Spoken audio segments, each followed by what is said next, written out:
Hello दोस्तों, सभी को नमस्ते। कैसे हैं आप सब लोग। आज का ब्लॉग शुरू हो रहा है। बेटा जी को स्कूल भेजने के बाद उनका लंच पैक हो गया है और अब जाएगी बिटिया रानी स्कूल, तो वो अपने हाथ से तैयार हो जाती है। उसको तैयार करने के लिए इतनी मशक्कत नहीं करनी पड़ती, लेकिन बेटा जी को तैयार करने के लिए बहुत मशक्कत करनी पड़ती है। तो उनको भेज दिया है, वो लेट नहीं हो जाए इसीलिए। मॉर्निंग का मैंने वीडियो शूट नहीं किया था क्योंकि वो सुबह 6 बजे निकल जाते हैं और बेटी जाती है 7 बजे। तो बेटी तैयार हो रही है, बस उसका लंच पैक करके देना है। तो लंच में आज बने थे नमकीन चावल बच्चों के लिए, दोनों बच्चों को अच्छे लगते हैं, दोनों के लिए वही बना दिए थे। बेटी का लंच पैक करती हूँ, देन उसके बाद पूरा घर एक सा करूँगी, सफाई करना है और नहाने के बाद हस्बैंड का लंच रेडी करना है टिफिन ऑफिस के लिए। चलिए सारे काम आपको धीरे धीरे करके बताती हूँ कैसे मैनेज करना चाहिए और फिर उसके बाद मैं ऑफिस के लिए निकलूंगी। सुबह ना इतनी सारी वैन आती है ना बच्चों को लेने के लिए, तो उसका ही हॉर्न की आवाज़ आपको वीडियो में आएगी होगी। चलिए ठीक है, एक एक करके स्टेप बाय स्टेप सारे काम खत्म करते हैं। पहले बेटी को स्कूल भेजती हूँ, देन उसके बाद बाकी सारे काम। ओके, मिलते हैं सारे कामों के साथ।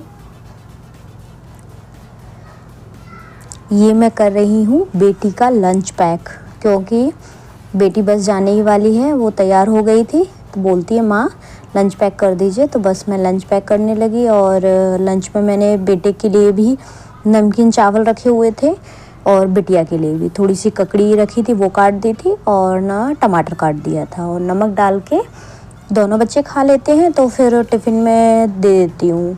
10-11 बजे के समथिंग लंच होता है इनका, तो तब तक फ्रेश भी रहते हैं। ऐसा नहीं है कि मतलब कुछ गड़बड़ जैसे लगे खाने में, तो अच्छे लगते हैं तो वो लोग खा के ख़त्म करके आते हैं। अदरवाइज़ ख़त्म नहीं करते होते तो फिर मैं ये सोचती कि क्यों रखूं, तो मैं रख देती हूँ। और थोड़ा सा नींबू भी रख दिया, तो अगर उसको लगेगा तो नमकीन चावल में डाल के और खा लेगी। बोलती है हमेशा कि माँ नींबू रख दिया करिए जब भी चावल रखा करिए। तो ये बेटी का भी पैक हो गया था और बेटी जाने लगी। बेटी का ऑटो बाहर वेट कर रहा था, तो बस वो ऑटो वाले भैया ने उनको उसका बैग रखा और वो जाने के लिए तैयार और वो चली गई। अब जो काम रह गया है वो मुझे पूरे घर का एक सा साफ़ सफाई करनी है। जो सामान इधर उधर पड़ा हुआ है वो एक जैसा लगाना है, क्योंकि कुछ बच्चे इधर उधर फैला देते हैं ये लोग, और ना कुछ थोड़ा सा सुबह के टाइम पे फैल भी जाता है, जल्दी जल्दी काम करते हैं तो वो पूरा ऐसा ही हो जाता है। देखिए किचन भी पूरा मैसी हो रखा है। तो धीरे धीरे करके काम करूँगी, अभी हो जाएगा आराम से, कोई दिक्कत नहीं है। क्योंकि अभी 7 ही बजे थे और घर में बच्चे हैं नहीं है तो बच्चे चले गए, क्योंकि देखिए बच्चों से ही काम होता है, बच्चे ही काम फैलाते हैं। और ये देखिए रूम की भी हालत, तो अभी पूरा मैसी हो रखा है, लेकिन मैं एक एक करके पूरा एक जैसा करूँगी। साफ़ सुथरा करके उसके बाद ही मैं नहाने जाऊँगी। झाड़ू पोछा लगाने के बाद उसके बाद फिर किचन का काम ख़त्म करूँगी, क्योंकि हस्बैंड का अभी लंच नहीं बना है, तो हस्बैंड का लंच भी रेडी करना है। बच्चों के लिए मैं ना बिना नहा के बना देती हूँ, लेकिन हस्बैंड का जब लंच बनता है प्रॉपर जो खाना बनता है वो मैं नहाने के बाद ही बनाती हूँ। क्योंकि मम्मी बोलती है हमेशा कि किचन में ना जो प्रॉपर खाना बनता है उसको बिना नहाए नहीं बनाना चाहिए। मेरी मायके में मम्मी भी बोलती थी हमेशा कि नहाने के बाद ही किचन में जाना चाहिए। और देखिए एक तरह से हम जब नहा लेते हैं ना, तो ना एक शरीर का शुद्धिकरण भी हो जाता है और लगता है ना कि एक थोड़ा सा सुकून सुकून, रिलैक्स रिलैक्स, फ्रेश फ्रेश। तो बस वो फ्रेशनेस हमारे खाने में भी आ जाती है जब हम खाना बनाते हैं। यूं ही नहीं, पहले के लोगों ने नियम और जो कहते हैं ना प्रोसेस ऐसे ही नहीं बना दी है। अगर हम उस प्रोसेस को फॉलो करते हैं ना तो वो हमारे लिए ही बहुत अच्छा होता है। क्योंकि नहा के जब हम खाना बनाएंगे तो एटलीस्ट भगवान जी को भी भोग लगा पाएंगे। अगर हम नहा के खाना नहीं बनाएंगे तो भगवान जी का भी भोग नहीं लगेगा, गाय माता की भी रोटी नहीं निकल पाएगी। तो इसीलिए ना पॉसिबल हो सके, लेकिन मैं तो ऐसा ही करती हूँ कि जैसा रूटीन रहता है उस हिसाब से मैं टाइम इस हिसाब से एडजस्ट करती हूँ कि नहा के उसके बाद ही मैं खाना बनाऊँ। देखिए बच्चों का लंच इसलिए बनाना होता है क्योंकि सुबह बहुत जल्दी जाते हैं बच्चे। मॉर्निंग में सबसे पहले बेटा जी जाते हैं 6 बजे, तो उनके लिए लंच तैयार करना है। तो फिर मॉर्निंग में जब मैं बच्चों का लंच बना देती हूँ उसके बाद ही साफ़ सफाई करके फिर मैं नहा के देन उसके बाद हस्बैंड का लंच तैयार करती हूँ। एक एक करके ना सभी कमरे में साफ़ करती जा रही हूँ। ये जो है वो एसी वाला रूम है जिसमें हम लोग सोते हैं, तो उस कमरे को पूरा एक जैसा कर देती हूँ। क्योंकि ना चादर भी ऐसे ही हो रखा था, चादर निकाल के मैंने पूरा अच्छे से बिछा दिया है और जो ब्लैंकेट रखे थे वो घड़ी करके तह बना के उनको दूसरी जगह रख दिया। ये है बेटी का पलंग, इस पर बेटी सोती है, तो बस इसका भी एक जैसा कर दिया, पूरा चादर वादर अच्छे से बिछा दिया है। और उसके बाद देखिए जो दूसरा वाला रूम है ना वो भी ऐसे ही पड़ा हुआ है, तो एक एक करके मैं सभी एक जैसे करके और फिर उसके बाद क्या होगा कि नहाने चली जाऊंगी। नहाने नहीं, सॉरी, उससे पहले तो अभी मुझे सफाई भी करनी है, मैं तो भूल ही गई थी। तो बस ये सामान एक जैसा लगा के जगह पे रख के उसके बाद सफाई अभियान शुरू हो जाएगा। पहले लगेगा झाड़ू, देन पोछा और उसके बाद तब जाके मैं नहाने जा पाऊंगी। देखिए जब हमारा रूटीन इस तरह का बिजी शेड्यूल होता है ना कि हमको ऑफिस भी जाना है, तो ऐसे में ना हमको टाइम का बहुत ध्यान रखना पड़ता है। अब आप अगर घर पे हैं ना, फिर भी आप यही सोच के अपना काम करिए कि मुझे इतने बजे तक, 11 बजे तक या हार्डली 12 बजे तक अपना पूरा काम ख़त्म करना है।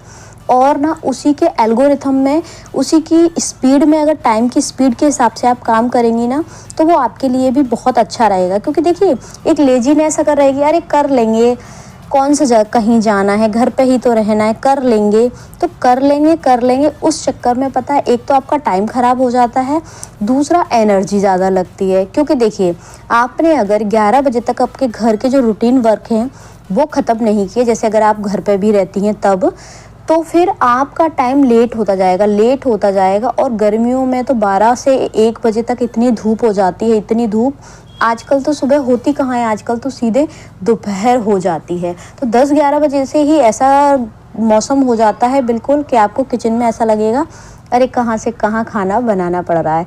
इसलिए इन सारी प्रॉब्लम से बचने के लिए ना आप कोशिश ये करें कि सुबह 11 बजे तक, हार्डली 12 बजे तक तो अपना काम ख़त्म ही कर लें सिस्टमेटिक करते हुए। अब कई लोगों के यहाँ ये भी होता है ना, खाना ही लेट खाते हैं, तो भाई उस हिसाब से शेड्यूल डिसाइड करिए, लेकिन कोशिश ये करें कि रूटीन इस हिसाब से बना दें कि 12 बजे से पहले पहले दोपहर का आपका खाना बन जाए। एटलीस्ट खा लें सब लोग तो वेल एंड गुड है, अगर नहीं भी खा पाएँ तो आपका बन जाए। क्योंकि देखिए आपको अगर गर्मी लगेगी, गर्मी में आप खाना बनाएंगे, आपको लगेगा अरे यार कहाँ से कहाँ मुझे रोज़ किचन में खाना बनाना पड़ता है इतनी गर्मी में, और वो जो नेगेटिविटी दिमाग में आएगी ना वो खाने में भी जाएगी, और फिर वो खाना खाएंगे सब लोग, तो फिर वो खाने के थ्रू सबके दिमाग में वो नेगेटिव ऊर्जा, नेगेटिविटी चली जाएगी। इसीलिए ना आपको अपने दिमाग को ना बिल्कुल पॉजिटिव रखना है, खासकर जब आप किचन में हो।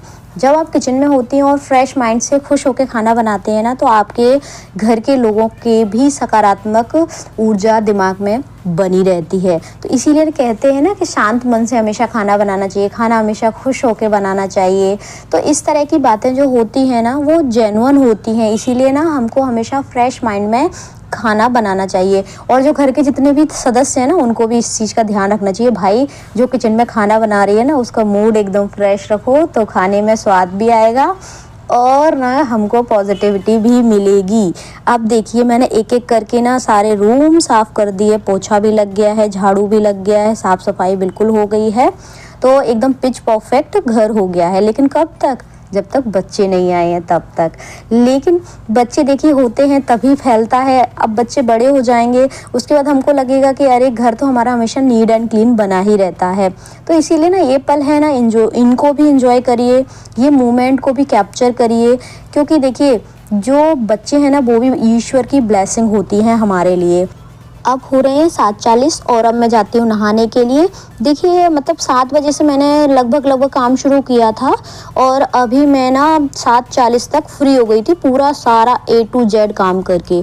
तो आप काम करते थे देखिए 30 से 35 मिनट में आपका लगभग साफ़ सफाई का, सामान अरेंजमेंट का, ये सब काम हो जाते हैं। नहाकर आ गई थी, उसके बाद मैंने पूजा घर में दीपक जलाया, हाथ जोड़े, भगवान जी से सद्बुद्धि मांगी और ना उनको प्रणाम करके फिर मैं अपने सब बाकी सारे कामों में लग गई हूँ। ये लीजिए आप भी दर्शन कर लीजिए और ना भगवान जी से सबकी खुशहाली की प्रेयर कर लीजिए। अब मैं किचन में आ गई हूँ और मैंने आज बननी है भिंडी की सब्जी और रायता। तो बस भिंडी काटना शुरू कर दी थी। ये सारी सब्जियाँ मैं जब आती हैं ना संडे को तभी सारी साफ़ करके और ना कुछ जो चॉप करने की होती हैं वो चॉप करके और धनिया वगैरह एक साइड निकाल के, मिर्ची वगैरह एक साइड निकाल के, ये सब मैं एक साइड सॉर्टेड कर देती हूँ संडे को ही। तो भिंडी भी धो के रख दी थी, बस अब काटना बाकी था, तो बस काट दी थी भिंडी। और उसके बाद ये सैलड में जो खीरा और ककड़ी जाएगा तो वो भी मैं उसको अच्छे से रब करके उसका जो भी है निकाल के फिर उसके बाद मैं उसको भी काट दूँगी। और ऐसे करके चीज़ें धीरे धीरे होती जाती हैं। अब भिंडी बन जाएगी, उसके बाद वहीं मैं आटा लगा लूँगी और उसके बाद रायता बना लूँगी, बस लंच भी रेडी हो जाएगा। उसके बाद मुझे रहेगा रेडी होना, बस फिर उसके बाद मैं ऑफिस निकल जाऊँगी। इसमें कहाँ स्ट्रेस रहा, कहाँ भाग दौड़ रही। हम देखिए माइंड में अगर हम अपने बना लेंगे ना कि अरे बहुत काम है, तो फिर आपको डेफिनेटली वो काम लगने ही वाला है। और जब ये सोचने लगेंगे कहाँ है काम, हल्का फुल्का है, ये तो रोज के काम है, चलते रहते हैं, तो जिस हिसाब से आप अपने माइंड की प्रोग्रामिंग कर लेंगे ना, माइंड आपके साथ उसी तरह के गेम खेलेगा। आप अगर ये सोचेंगे ना कि अरे मुझसे काम नहीं होता, कितना सारा काम है, रोज वही काम, रोज की सब्जी, रोज की रोटी, रोज मुझे यही काम करना पड़ता है, तो आपको उस काम को करने में थकान भी होगी, परेशानी भी लगेगी, आपको स्ट्रेस भी लगेगा, आपको ये लगेगा मतलब उस काम को लेकर आपको बोझ लगने लगेगा। और अगर आपने अपने दिमाग के साथ खेल लिया कि अरे ये तो रोज के काम है, चलते रहते, मैं तो यूं करके सारे काम खत्म कर लूँगी, आप एक तो रिलैक्स रह पाएंगे, पॉजिटिव रह पाएंगे, देन खुश रह पाएंगे। सबसे बड़ी जो आपकी ज़रूरत है ना, खुश रहना, तो वो काम करते करते, घर के काम करते करते आप एक एंजॉय वाली फीलिंग भी आप फील कर पाएंगे। काम को इसीलिए मैं हमेशा कहती हूँ बोझ मत समझिए, जिम्मेदारियों को ईश्वर की ब्लेसिंग समझिए। आप काम ये क्यों कर पा रहे हैं? क्योंकि आप स्वस्थ हैं, स्वस्थ शरीर के मालिक हैं। ये क्या कम ब्लेसिंग है ईश्वर की? अगर आप यही अस्वस्थ होते, स्वस्थ शरीर नहीं होता, बीमार पड़े होते, तो क्या आपसे कोई काम करने की कहता? क्या आप काम कर पाते? नहीं ना। तो इसीलिए ना, अगर आप स्वस्थ हैं, काम कर पा रहे हैं, तो इसके लिए ईश्वर को ग्रैटिट्यूड करिए, धन्यवाद करिए और बस खुश होकर अपने काम पे लग जाइए। पॉजिटिविटी की तरफ ध्यान देंगे ना, तो आप भी ना अपने लिए पॉजिटिविटी ही सराउंडिंग में देख पाएंगे। और नेगेटिविटी को देखिए अपने ऊपर हावी होने देंगे ना, फिर तो काम में भी मन नहीं लगने वाला। और काम तो देखिए करना पड़ेगा, आपके घर के काम हैं, आपकी जिम्मेदारियां हैं, कौन करेगा? आपको ही करना है। इसलिए बढ़िया खुश मन से करिए, अच्छे से करिए और ना बढ़िया अपने घर का माहौल अच्छा रखिए। देखिए गृहिणी होती है ना, वो वो काम कर सकती है जिसको ईश्वर ने उसके लिए बनाया है। हमको अगर ये सोच लेना हम अपने दिमाग में कि नहीं मैं तो सारे काम कर सकती हूँ, तो उसके अंदर एक ऐसी प्रतिभा होती है कि वो मल्टी टैलेंटेड, मल्टीटास्किंग भी होती है। पुरुष वर्ग उसकी बराबरी कभी नहीं कर पाएगा। हम हमेशा ये बोलते हैं ना कि महिला पुरुष वर्ग के बराबर खड़ी हो रही है, वो हर काम करती है। तो देखिए ये बात बिल्कुल सत्य है।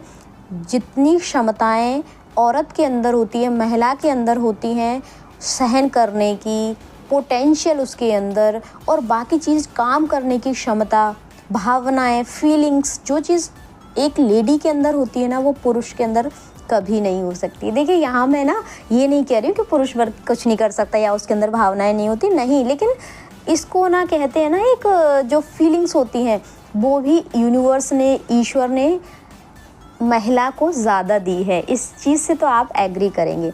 तो इसीलिए ना ये सारी भावनाएं अगर ईश्वर ने आपको दी है ना, तो कुछ दायित्व भी दिए, तो इसलिए ना उनका दायित्व का निर्वहन भी करिए। और अगर आप उनमें से हैं जो ये बोलते हैं कि लो सारे काम मुझसे ही करवाते हैं, सारे काम मुझे ही करने पड़ते हैं, जॉब भी कर रही हूँ फिर भी ये घर के काम मुझे करने पड़ते हैं, तो देखिए ये मत सोचिए। क्या हम जॉब करते हैं तो क्या घर के काम हम नहीं कर सकते? हमारे अंदर इतना पोटेंशियल है कि हम घर के काम के साथ साथ जॉब भी कर सकते हैं और जॉब के साथ साथ हम घर के काम भी कर सकते हैं। एक महिला के अंदर ऑफिस मैनेजमेंट के गुण भी होते हैं, तो घर को संभालने की कला भी होती है। इसलिए अपने आप को किसी से कम मत समझिए।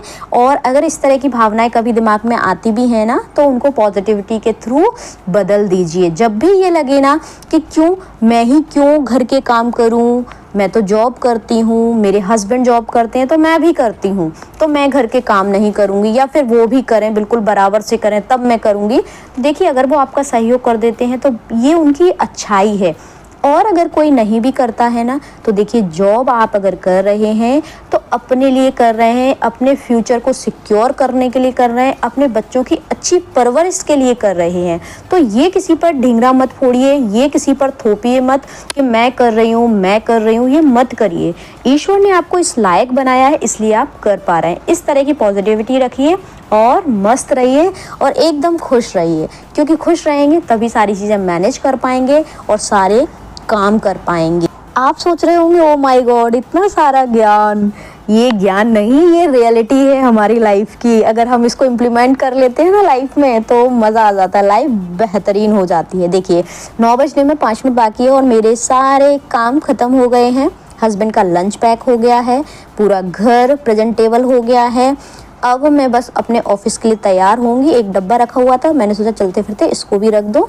अब मैं जाती हूँ ऑफिस के लिए तैयार होने, और अब मैं आ गई थी दूसरे रूम में तैयार होने के लिए। ड्रेस चेंज कर ली है, बस थोड़ा सा मेकअप शेकअप करके और मैं निकलती हूँ ऑफिस के लिए। अच्छा, यहाँ पे एक चीज़ और बताती हूँ मैं, अगर आप अपनी स्किन का ख्याल रखते हैं ना तो आपको ज़्यादा मेकअप की ज़रूरत भी नहीं पड़ती, कम मेकअप में ही आपका काम चल जाता है। और अगर आप अपनी स्किन का ख्याल नहीं रखेंगे ना तो आपको बहुत पोतापाती करनी पड़ेगी। तो इसीलिए ना कम टाइम है ना आपके पास, तो बस अपनी स्किन का ख्याल रखिए, क्योंकि ज़्यादा पोतापाती में बहुत टाइम लगता है। तो क्विक से तुरंत तैयार हो जाएंगे अगर आपकी स्किन टोन अच्छी है और आप अपनी स्किन का ख्याल रखते हैं। तो हल्के मेकअप में ही आप बहुत सुंदर लगेंगे। तो इस चीज़ का ध्यान रखें कि थोड़ा सा समय अपने लिए निकाल कर अपनी स्किन को भी मॉइस्चराइज करें, अपनी स्किन को भी हेल्दी रखने के लिए कुछ ना कुछ जो भी आप यूज़ कर सकते हैं स्किन पर वो करें। घर की बनाई हुई चीज़ भी आप इस्तेमाल कर सकते हैं, जैसे गुलाब जल और ग्लिसरीन का बनाते हैं ना सीरम, वो भी आप यूज़ कर सकते हैं। मैं हमेशा नाइट में वही यूज़ करती हूँ। अगर आपको उसकी रेमेडी चाहिए हो तो बताइएगा, मैं आपको प्रोवाइड करा दूँगी। चलिए, मैं ऑफिस के लिए हो गई थी रेडी, अब मैं चलती हूँ ऑफिस। और आप भी अपना ध्यान रखिए, ख्याल रखिए, क्योंकि देखिए खुद का ख्याल रखना सबसे पहले ज़्यादा ज़रूरी है। ये मैं मिरर में देखते हुए अपने लिए कुछ अच्छी अफर्मेशन, कुछ अपनी थोड़ी सी तारीफ़ करते हुए अब मैं निकलूँगी ऑफिस के लिए।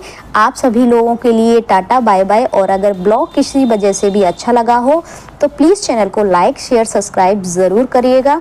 हंसते रहिए, मुस्कुराते रहिए और दूसरों को मुस्कुराने की वजह देते रहिए। Thank you, thanks for watching. Blog को देखने के लिए बहुत बहुत बहुत बहुत धन्यवाद।